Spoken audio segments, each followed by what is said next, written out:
Assalamualaikum warahmatullahi wabarakatuh.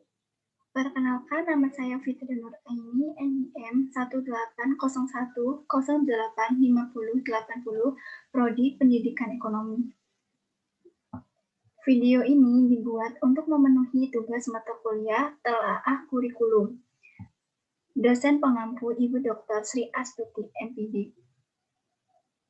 Di dalam video ini saya akan menjelaskan 3 hal. Yang pertama, RPP, yang kedua lesson plan, dan yang ketiga perbedaan antara RPP dengan lesson plan. Pertama-tama saya akan menjelaskan mengenai rencana pelaksanaan pembelajaran terlebih dahulu.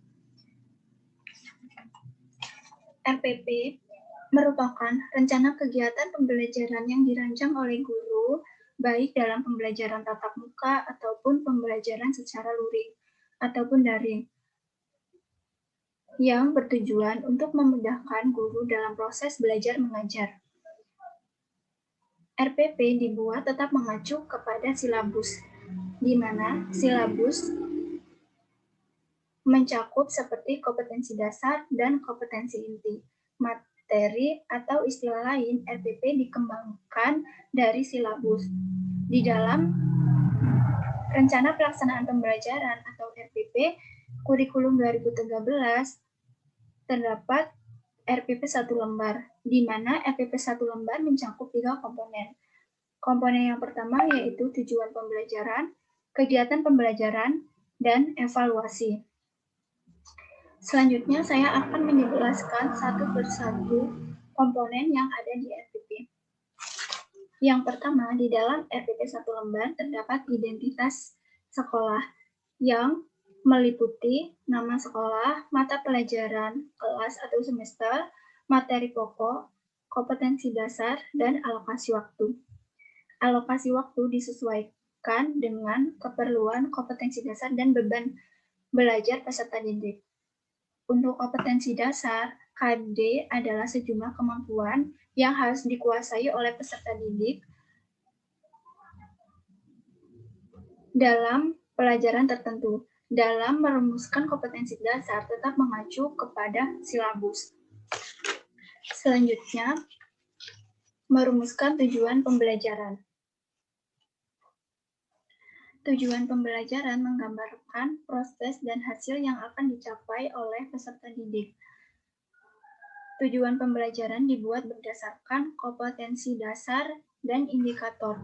Kompetensi dasar diturunkan menjadi tujuan yang memuat unsur ABCD dalam tujuan pembelajaran, di mana A yaitu audiens, biasa disebut dengan siswa ataupun peserta didik, B yaitu behaviors, yaitu kebiasaan yang dilakukan peserta didik dan tetap mengacu pada KKO atau kata kerja operasional dari taksonomi Bloom. Contohnya di sini saya menggunakan kata kerja operasional C4, yaitu menguraikan. Selanjutnya C yaitu kondisional, di mana kondisi peserta didik setelah melakukan. Contohnya setelah mengamati video pembelajaran terkait perdagangan internasional yang ditayangkan oleh guru melalui Google Meeting. Yang keempat, degree, batasan yang akan dicapai oleh peserta didik. Contohnya di sini peserta didik dapat menguraikan 4 teori perdagangan internasional. Selanjutnya, kegiatan pembelajaran. Dalam merumuskan kegiatan pembelajaran tetap mengacu pada tujuan, menggunakan media serta metode.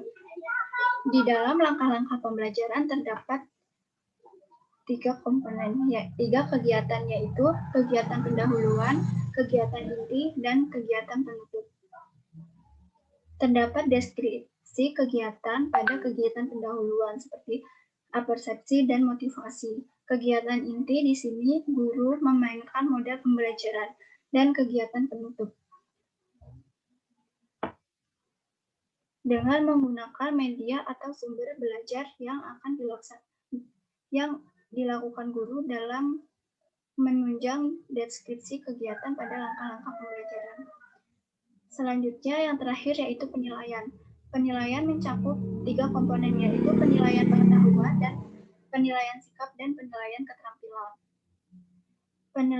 Penilaian pengetahuan dapat dilihat dari soal-soal yang diberikan oleh guru kepada peserta didik. Selanjutnya, penilaian sikap dapat dilakukan melalui pengamatan keaktifan dalam pembelajaran. Dan penilaian keterampilan yaitu unjuk kerja dalam presentasi dan tanggapan peserta didik selama melakukan kegiatan pembelajaran. Selanjutnya yaitu lesson plan. Pertama, saya akan menjelaskan apa itu lesson plan. Jadi, lesson plan atau dalam bahasa kita lazim disebut dengan rancangan pembelajaran sebelum melakukan proses belajar mengajar. Proses perencanaan lesson plan terdapat 4 tahapan. Yang pertama, menetapkan tujuan yang akan dicapai oleh peserta didik melalui analisis kebutuhan serta pengambilan keputusan yang lengkap. Yang kedua, menetapkan langkah-langkah yang harus dilakukan untuk mencapai tujuan pembelajaran. Yang ketiga, pola pikir kita diarahkan bagaimana agar tujuan pembelajaran tersebut dapat tercapai secara efektif dan efisien. Yang terakhir, lesson plan dibuat untuk 1 kali pertemuan. Selanjutnya, terdapat 5 kerangka pembuatan lesson plan. Yang pertama, tujuan, materi pembelajaran, prosedur, evaluasi atau assessment, dan assessment. Pertama-tama, saya akan menjelaskan satu persatu komponen yang ada pada lesson plan. Yang pertama, objectives, yaitu tujuan pembelajaran. Dalam satu pertemuan menentukan kira-kira tujuan apa yang akan dicapai oleh peserta didik. Dengan disesuaikan materi yang akan diajarkan. Di dalam tujuan memuat berapa menit dan berapa presentasi peserta didik dalam memahami atau menganalisis materi yang diajarkan oleh guru. Contohnya di sini 90 menit 85% siswa dapat analisis internasional atau perdagangan internasional. Yang kedua, subject matter, yaitu materi pembelajaran. Subject matter atau materi pembelajaran yaitu referensi yang diambil dalam mengajar, berisi topik pembelajaran, referensi, dan materi instruksional. Topik pembelajaran berisi materi yang akan diajarkan, referensi berisi sumber atau bahan yang akan diajarkan oleh peserta didik. Selanjutnya, instruksional material, contohnya buku dan tayangan video ataupun PowerPoint. Yang ketiga, prosedur atau langkah-langkah pembelajaran, di mana di dalam prosedur mencakup step yang dipakai dalam proses pembelajaran. Terdapat kegiatan pendahuluan, yaitu salam, menanyakan kabar keadaan siswa, dan berdoa serta mengecek kehadiran.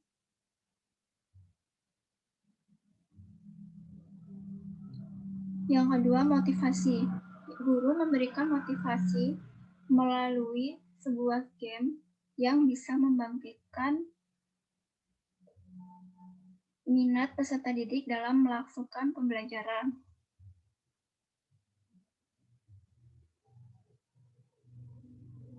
Yang selanjutnya C, the right listen, yang merupakan keberlanjutan dari pembelajaran seperti apa dan masuk ke topik utama, pembelajaran yang tepat. Di dalam the right lesson terdapat analysis dan atau discussion, di mana analisis atau diskusi kelanjutan dari pembelajaran bisa berupa soal-soal pembelajaran seperti ini contohnya.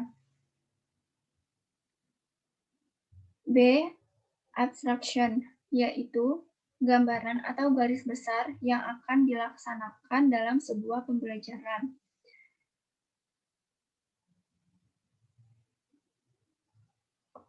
Dan yang C, application, yaitu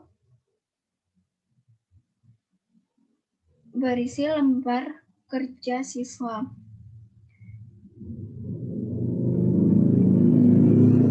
Dalam lembar kerja siswa yang berkaitan dengan materi yang sudah diajarkan untuk mengetahui atau mengukur sejauh mana pemahaman peserta didik terhadap materi yang telah diajarkan.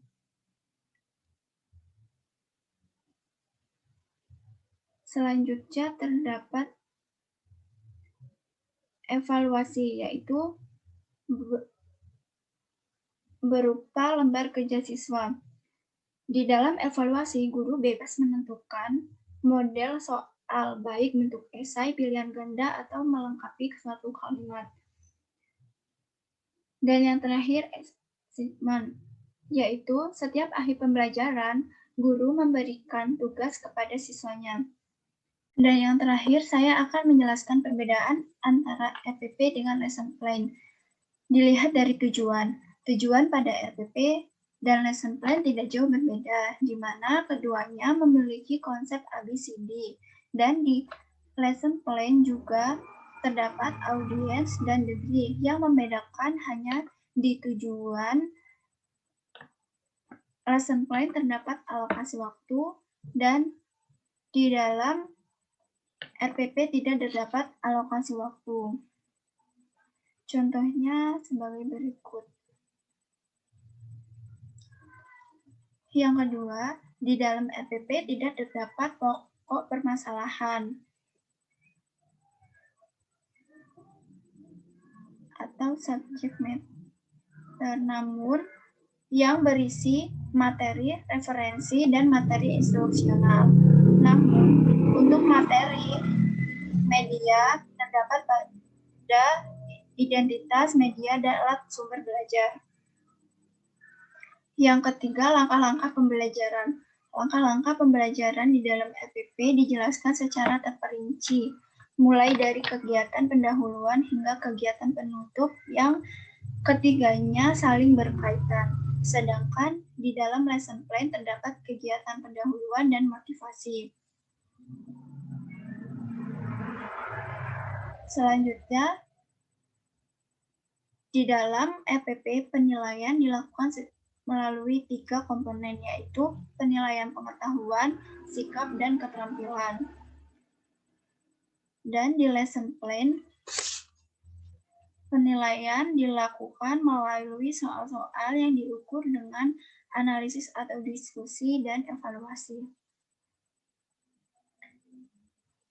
Jadi, kesimpulannya, yang membedakan RPP dan lesson plan yaitu jika di RPP terdapat 3 komponen, yaitu tujuan, kegiatan pembelajaran atau langkah-langkah pembelajaran, serta evaluasi.